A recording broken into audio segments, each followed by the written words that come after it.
The New York Knicks are coming off a dominant win over the Boston Celtics just last night, winning 109 to 94 in a game where the Knicks never took their foot off the gas pedal. In this game, Julius Randle and Emmanuel Quickley absolutely took over this game. Julius Randle ended this game with 23 points, 7 rebounds, and 4 assists, shooting 7 of 16 from the floor and 3 of 9 from 3.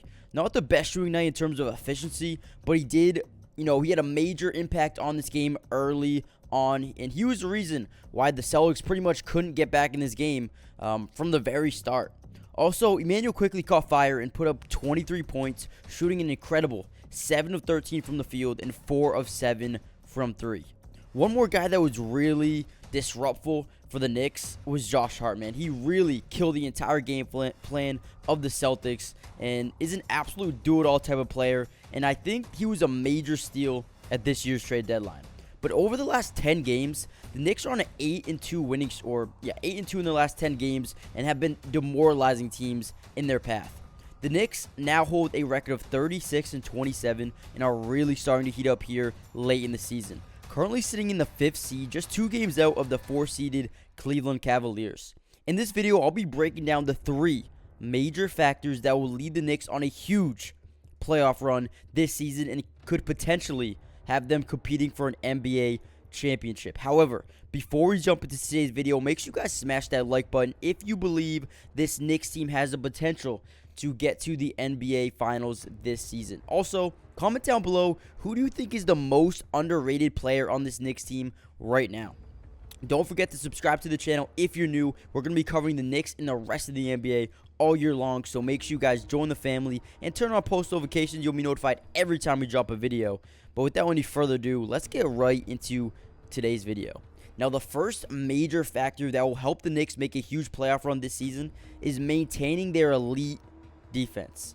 The Knicks' defensive communication, and their ability to make quick decisions is top tier. And we saw that last night. As we all know, defense wins championships. And that's the main reason why the Knicks are so good right now, is because their defense is just so good.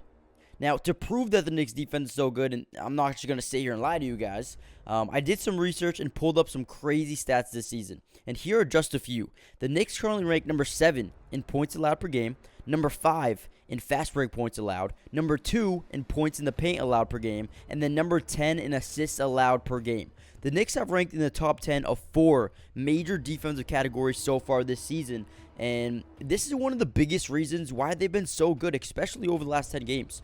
But the crazy thing is the stats don't stop there.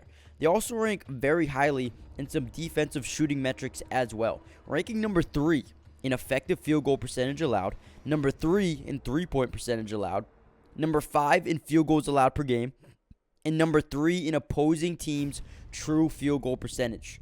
The Knicks have done a great job contesting jumpers this season, and just last night, the Boston Celtics shot 9 of 42 from 3. And if you don't know, that is 21%.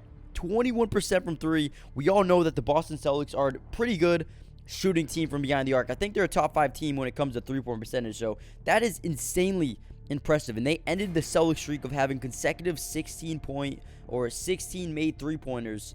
I think they had 9 games in a row where they had at least 16 made three-pointers. So they ended that by a long shot. And not only do the Knicks make it tough for teams to score in the paint, but they also make it very hard to score from the outside as well, which is very tough to do to be such a very well-balanced or versatile defensive team. It is so hard to do that in today's NBA, and this is one of the big reasons why the Knicks are becoming really, really dominant. And I think a big thing is Josh Hart, man. This dude adds a ton of defense. So I think that's one of the major reasons the Knicks have been so good, is just because their defense. Now, moving into our second major factor for the Knicks, it's going to be improving slightly in some offensive categories. The Knicks offense overall isn't awful. That's not what I'm saying. But there are a couple of categories they need to improve on. But there are some that they actually rank pretty high in. A couple of different categories are offensive rebounding. Offensive rebounding, the Knicks are one of the best teams in the entire NBA, ranking number 3 in offensive rebounds per game, which allows them to get up way more shot attempts which is always important. Like when you talk about basketball, the goal is to get more shots or make more buckets, and the only way to make more buckets is if you get more shot attempts, and the only way you're going to get more shot attempts is if A, you force turnovers, or B, get offensive rebounds. So that has been a big thing here for the Knicks this season, getting those offensive rebounds, but they rank pretty poorly in some others. The Knicks rank number 14 in points per game, like which I said isn't awful, middle of the pack, that's fine, but number 27 in points in the paint. Number 30, dead last in assists per game. Number 22 in three-point percentage. Number 24 in true shooting percentage. And number 19 in field goals made per game. These are some categories the Knicks need to improve on. Now, obviously, the Knicks offense has some work to do, and they need to find a way to be more consistent on the offensive side of the ball, especially when it comes to shooting the ball and making that one extra pass to the open man. The Knicks play some of the most ISO-heavy offense in the NBA, clearly being dead last in assists per game. They need to improve. They need to improve. If they can find a way to get this offense to be a little bit more fluid, that could really take them over the hump, and they could become instant contenders this season. Now, before we move into our third and last major factor, make sure you guys smash that like button if you've enjoyed the video so far. Let's see if we can get this video up to 100 likes. Also, subscribe to the channel if you're new. We're on our way to 30K subscribers, man, and I love y'all. I appreciate y'all, man. Every single one of y'all who's subscribed, who's joined the family, I love you guys. We are slowly building an army on YouTube, and we will be one of the biggest NBA fan bases or families on YouTube, man. I swear to God. But yeah, make sure you guys do that if you guys want. If you've enjoyed the video, hit the like, subscribe if you're new. But let's get right into our third and final factor. So it's going to be the depth of this team continuing to play at the level that they're playing at right now. The Knicks actually have a very deep roster, and as long as they can stay healthy and play at a consistent level, they'll be very tough to beat, especially in a 7-game series. Julius Randle, Jalen Brunson, R.J. Barrett, the big three, have been so impressive all year long. Julius Randle this year is averaging 25.1 points, 10.5 rebounds, and 4.1 assists per game, leading this team over the whole entire season. He also is shooting the ball pretty well, not the best, but 46% from the floor and 34.5% from three. And then you go on to a guy like Jalen Brunson, an all-star snub who's been breaking out for the Knicks this season, putting up 23.6 per game.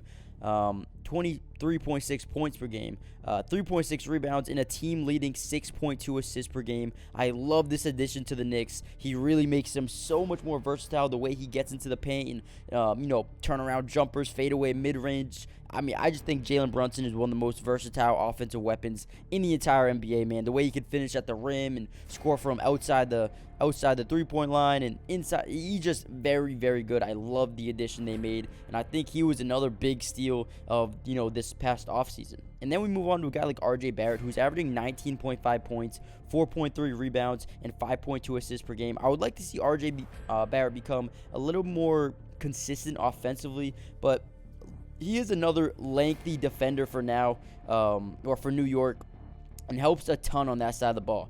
But what I like most about this Knicks team is their depth. Emmanuel Quickley, Josh Hart, Quentin Grimes, Obi Toppin, Isaiah Hartenstein, a perfect combination of ball handling with Josh Hart and Quickley, and then you got the shooting of Obi Toppin, Quickley, and then especially Josh Hart, who's shooting 63% from three so far with the Knicks. And this lineup has a good amount of size and switchability on the defensive side of the ball that I think that offensively and defensively they can be very, very, very scary for the rest of the NBA to have to deal with. I mean, when you have a starting lineup with Jalen Brunson, R.J. Barrett, Julius Randle, and then you got Quentin Grimes and Mitchell Robinson, and then off the bench you have these five. I mean, that is a crazy 10-man rotation right there, and sometimes you can even go a 9-man rotation.